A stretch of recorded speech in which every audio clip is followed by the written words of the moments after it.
What's up? It's your boy Chef Jrod of Chef Jrod's Catering Service. You are now tuned in to Men TV. Well, what inspired me was my grandmother.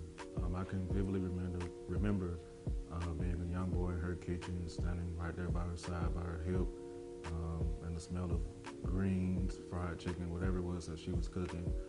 I always wanted to be in the kitchen with her, being her little helper, grabbing this for her, or pouring some of this in a pot, or mixing whatever she needed me to do. So it started way back then when I was young. So I owe it all to Grandma Ada, love you. One dish that inspired me into being a chef would probably be shrimp and grits. It's a very traditional dish, but you can always put your own flair and add your own flavor to it. So once I played around with it a few times, it's a major hit with my friends and family, and so that's probably like a big dish for me. The qualities of a good chef would definitely be time management. That's the biggest thing that's always against chefs is time. Making sure we have enough time to prepare, set up, break down, just full display, do whatever we need to do. Another major quality would be persistence. It's not an easy industry at all. It's not for the weak of heart.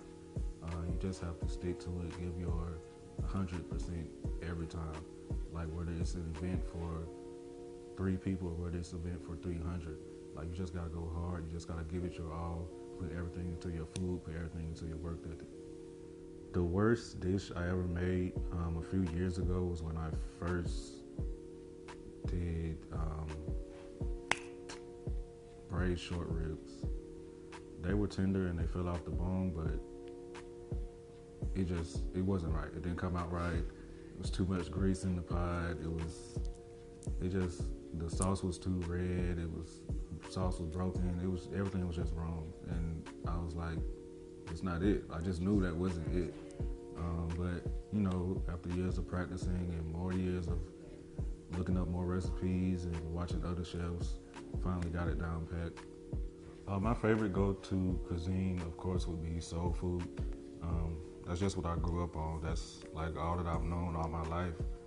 I love other types of food, Caribbean, Italian, Mexican, but soul food really is food for the soul, so that's my go-to.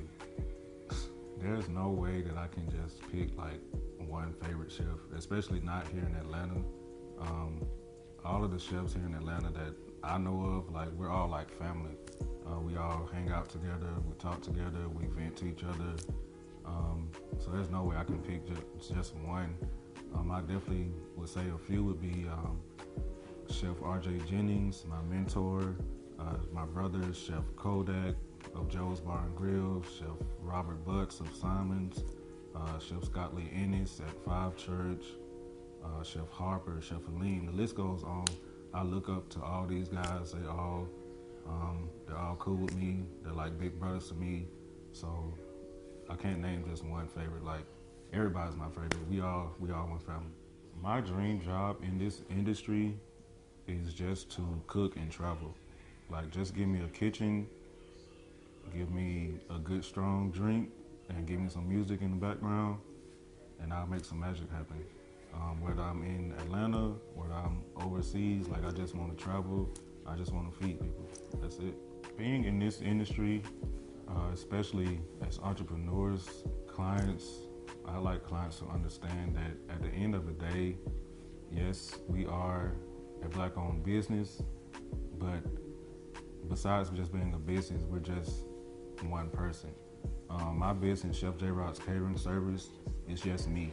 Like I don't have a full staff. I don't have a full team. I have family and friends that help me out every now and then. We all get together to get the job done. But as far as invoices, emails, grocery lists, grocery shopping, setting up dates, doing tastings, like all of that is just me. And that's not even gotten to the part of doing the literal cooking, like doing the food yet. So it's like when we charge, it's always great to like have a budget in place, know exactly what you're willing to spend, not just for the cost of food, but for the cost of services as well. I always say the grind is free, but my services are not. So you have to pay me to cook the food. Like, you're not just paying for food. Groceries cost these days. So it's a lot that goes into it. Pet peeves that I would have, that I've recently had with clients, would probably be trying to negotiate a price. When you go out to eat, whether it's a restaurant or when you go spend money at Target or somewhere, people don't really negotiate their prices because it's a set price. So it's like, if I'm charging you something, I promise you that I'm going to give you quality. I'm giving you quality food. I'm giving you quality service. So when chefs and other entrepreneurs, we have prices set, it's not really to be negotiated. Sometimes we will work with you, but it's kind of a pet peeve. And it's also kind of rude to, try to say, oh, well, that's too high, or that's not in my budget. If it's not in your budget, we'll understand that. Just let that be known. But don't just try to underpay us and you feel like we're not worth what we know we're worth. The biggest difficulty that I face would probably be really asking for help when I know I really need it. I like to make sure that everything is, if not perfect, almost damn near perfect. Because at the end of the day, my name is on this, so I want to make a good impression to the guests and to the clients. So it's like when I have a certain vision in my head and I see it in my head and I see it the way I think it should be, the way I think I want it to be. And if someone comes along, they start helping me, they're not doing it the way that I think it should be done or the way that I see it, it like really frustrates me. And it's not on them, but it's on my part. So I have to get more into asking for help and really asking people to, follow through of what my vision is for, whether it's an event or some type of presentation or anything. One of my main goals for 2019, as far as Chef Jrod's catering service, was to go full time. I've recently been working at hotels and other restaurants and clubs, and I just really wanted to let this be my main source of income.